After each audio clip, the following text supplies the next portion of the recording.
guys, salam hari Minggu. Assalamualaikum, welcome back to my channel again and again. Selamat datang kembali ke channel saya, Hana Mujwi in the house guys ya. Selamat datang kembali dan peluk hangat untuk anda semua. Terima kasih kepada kalian semua yang sudah memberikan waktunya melihat video saya hari ini saat ini. Terima kasih banyak-banyak, semoga kalian dipermudahkan rezekinya dan sehat-sehat selalu. So guys, kita tahu sekarang ini memang panas-panas hangat-hangatnya tentang bola, sepak bola yang ada di Indonesia, dengan Piala Asianya, dengan Taiwannya, dengan aduh macam-macam lah ya. Salah juga ya kalau saya melihat kisah-kisah legenda tentang pemain sepak bola Indonesia yang sempat diakui oleh FIFA dunia. Daripada channel TV favorit, kisah Andi Ramang diakui FIFA legenda yang membuatkan Indonesia ditakuti dunia. Ini pertama kali ya, baru aku tahu ya kisah salah seorang Indonesia yang membuatkan dunia jatuh bangun. Wah, ini lain macam ya. Apapun itu, terima kasih yang cadang ke video ini. Jangan lupa subscribe. Tak payah lama-lama lah. Let's go to the video.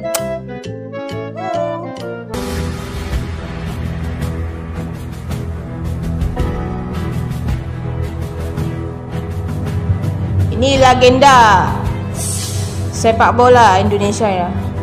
Wow. Pada 24 April 1924 atau tepat 96 tahun yang lalu, lahirlah anak lelaki di Baru dari daerah kecil di Makassar. Anak lelaki tersebut diberi nama Andi Ramang. Siapa sangka anak laki-laki tersebut menjadi legenda sepak bola Indonesia di kemudian harinya. Mungkin menjadi nama asing untuk para pecinta bola tanah air zaman sekarang. Namun, apabila kita menelusuri sejarah, pria ini adalah salah satu pemain Indonesia yang pernah mencicipi kerasnya Piala Dunia. Kehebatannya seperti pesulap yang mampu melakukan sihir di atas lapangan. Gol-golnya bahkan membuat Ramang sangat ditakuti lawan. Memulai karir profesionalnya di PSM Makassar, Ramang perlahan tapi pasti berkembang menjadi pesepak bola handal. Ramang bermain dalam 2 periode di kompetisi Liga Indonesia saat itu, pada tahun 1947 sampai 1960 dan tahun 1962 sampai 1968. Hasilnya, Ramang mampu mempersembahkan 2 gelar perserikatan kepada Juku Eja. Skill hebat walaupun bertubuh kecil. Postur tentu bukan penghalang untuk seseorang dapat bermain bola.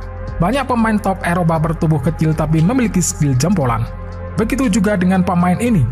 Meski posturnya kecil, namun mempunyai kemampuan olah bola yang menakjubkan. Ramang dikenal sebagai striker kelas atas Indonesia pada dekade tahun 1940-an akhir hingga 1960. Striker kelas atas, dan ini boleh dikatakan generasi emas ya. Wow.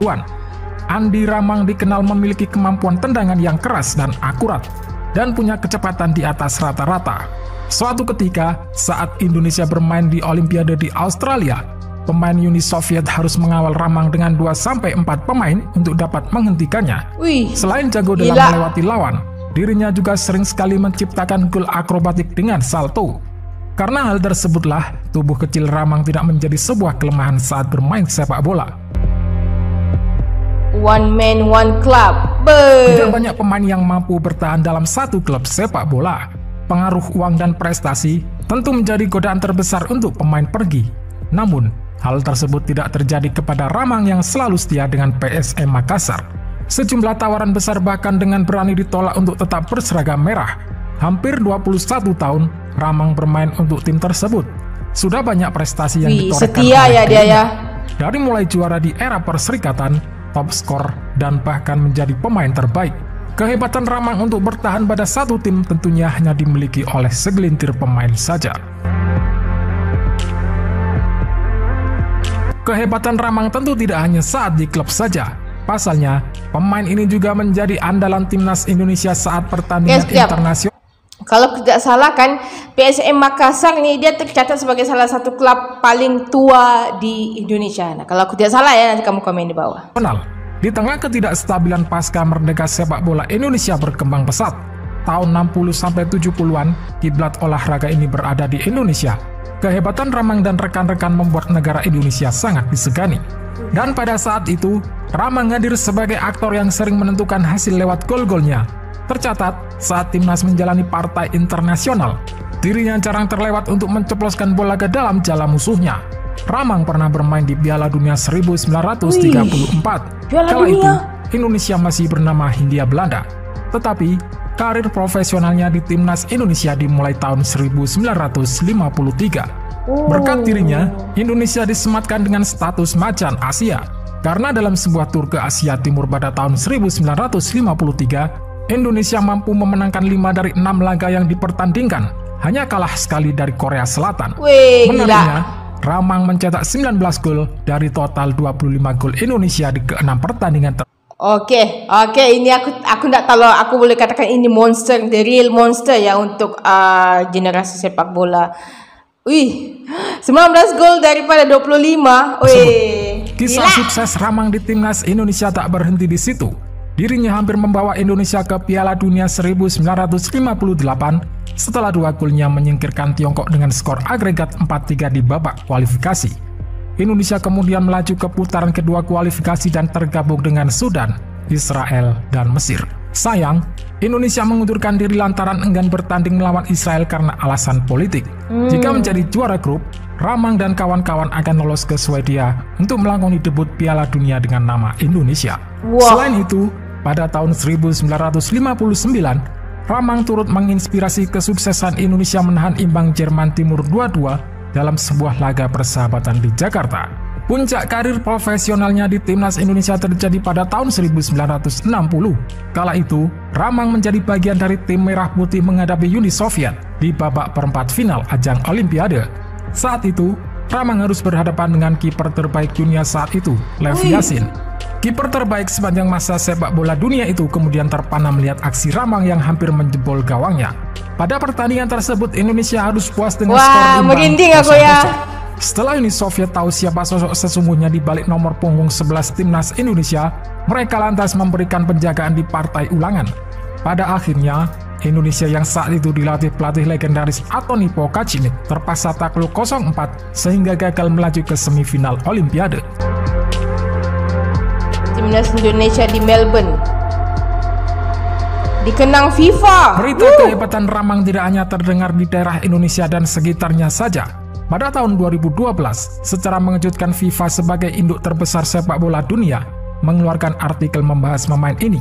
Hebatnya lagi, dirinya merupakan orang pertama Indonesia yang diangkat ceritanya oleh organisasi tersebut.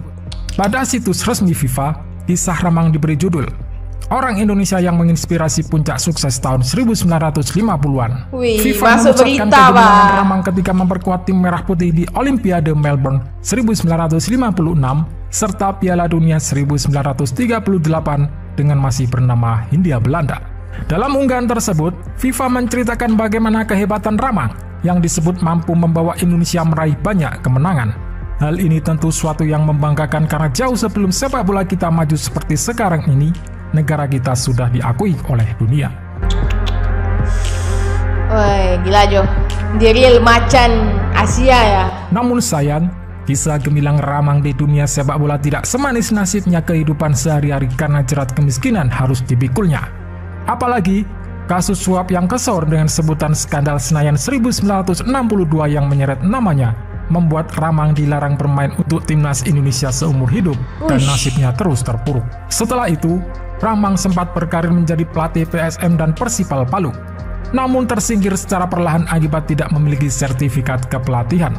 Akhirnya, sang legenda meninggal dunia pada tahun 1987 saat usianya 59 tahun akibat penyakit paru-paru tanpa bisa berobat di rumah sakit akibat kekurangan biaya. Aduh, kasihan ya.